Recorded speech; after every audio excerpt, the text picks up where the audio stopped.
What's up, JEFusion fans? This is Philip, and welcome back to another video. And this time, we're reviewing Kingohger episode 10. So, yeah, I have my Oger caliber because this is another Kingohger video, because why not?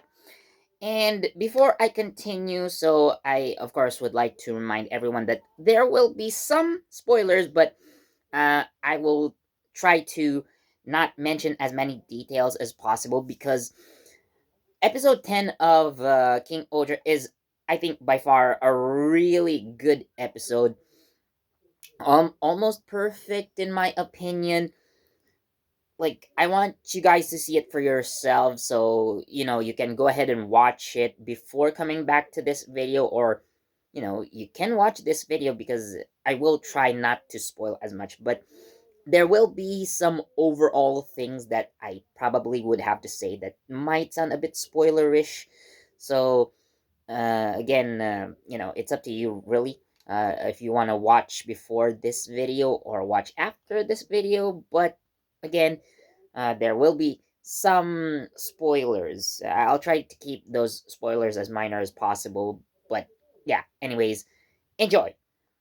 So, I am going to, review Kingohger episode 10 because I really think, like I've said earlier, it's a good episode. Like, probably one of the best, if, not the best episode in Super Sentai series so far, but, it could be a personal thing. And it is the best episode in the show so far. Although my personal favorite would be like episode 5 because, Lita. But, anyways. So, what basically happened in Kingohger episode 10 is that, the Kingogers have finally come together. And, this is also the debut episode of the legend Kingohger. So, I think the show's or this episode's emphasis is on how the King Ogres finally come together as a team. So, from what we've seen so far, all the King Ogres have their own, individual reasons for fighting. So basically, yes, they're all kings, right? And as kings of their respective countries, they do the best that they can to fight for their own countries. However, that ends there, it seems, because they're only concerned about their own countries and not really about the whole world, in general. Like, yeah, in previous episodes, they do plan on, uh, they do plan on having Gira for themselves because, uh, like each king or queen, if you are uh, Himeno, so each of them wanted Gira for their own country because he's the only one who apparently can communicate with the Shugods, and of course, his ability to communicate with the Shugods allows him to also summon the King Oger mech.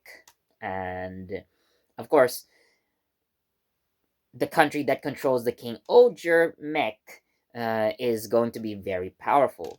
So while the other kings have, planned together, except for Rita, who actually didn't know about this plan. So uh, in episode 9, so they wanted to show that Gira died in combat, with his duel with after his duel with Rakles, but their true intention was to have their assistants or vassals, each of them, you know, secretly trying to take Gira into their country without the other kings knowing. But yeah, it just fell apart basically, and it was kind of hilarious, to be completely honest. So yeah, but uh, like I've said, the key point in this episode is how the King Ogres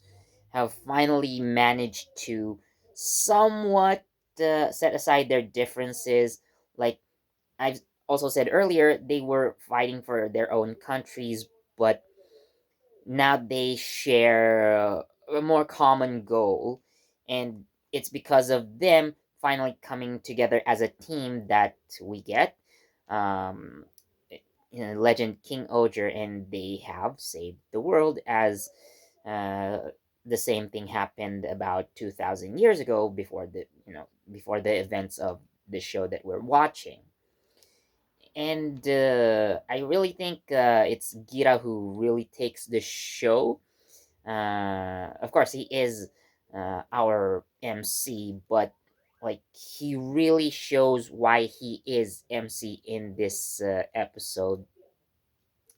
And while Legend King Oger's debut was, you know, I would say like it was kind of okay in my opinion. They didn't really have new monsters to deal with, but some monsters that have appeared in previous episodes, those were kind of the enemies that the Legend King Oder had to defeat. But it was basically like the final episode levels of quality, as a lot of actually Japanese fans would call it, because it was really so intense. Like it was in itself a climax.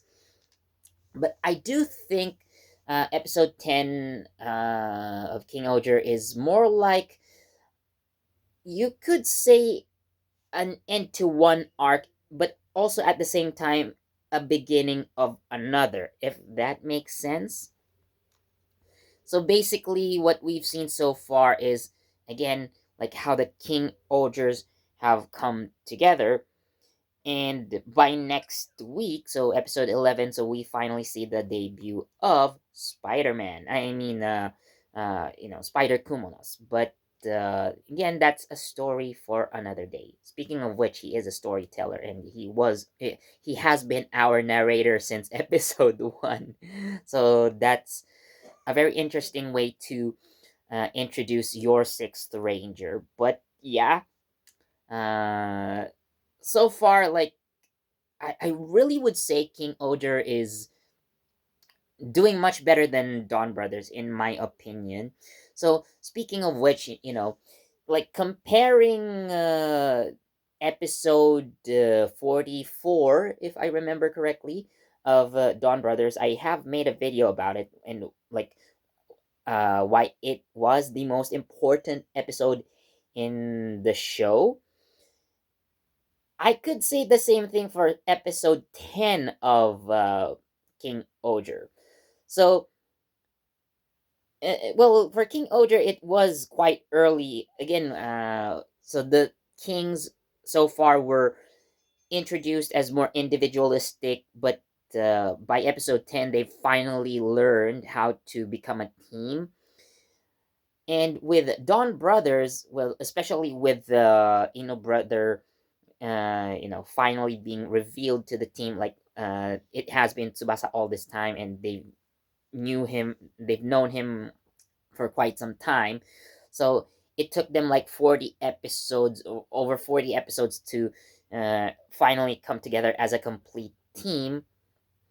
And while Dawn Brothers is called a masterpiece by many tokusatsu fans, they do have their reasons, and I do think that those reasons are valid to call Dawn Brothers a masterpiece for what it was. But for me personally, when it comes to storytelling, definitely King Odra is better. It is more cohesive. It is easier to understand and follow.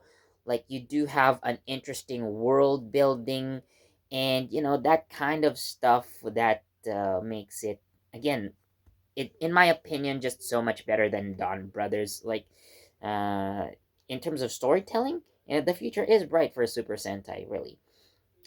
So it I do also remember Q Danger, which also took about like 9 or 10 episodes for the team to finally come together, because not everyone kind of debuted at the same time. So like gradually, like team members were added. So again, around this period, so we now have like at least the core 9 Q Rangers.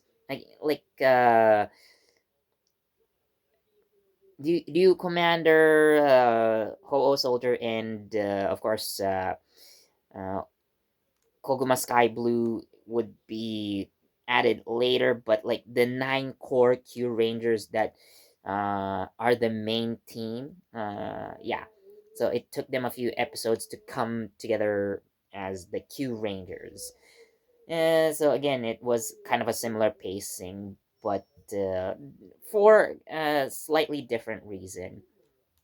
But yeah, it was masterpiece. And you know what? Come to think of it, if I were to give Don, no, not Don Brothers, but the King Ogre episode 10 rating, it's definitely going to be a 5 out of 5, because it does cement the story now. Like, uh, uh, at least if you are going to view this from Spider Kumono's or Jeremy's perspective, so he knows the story, but by this point, like he speaks as if he's seen everything and he knows what's going to happen.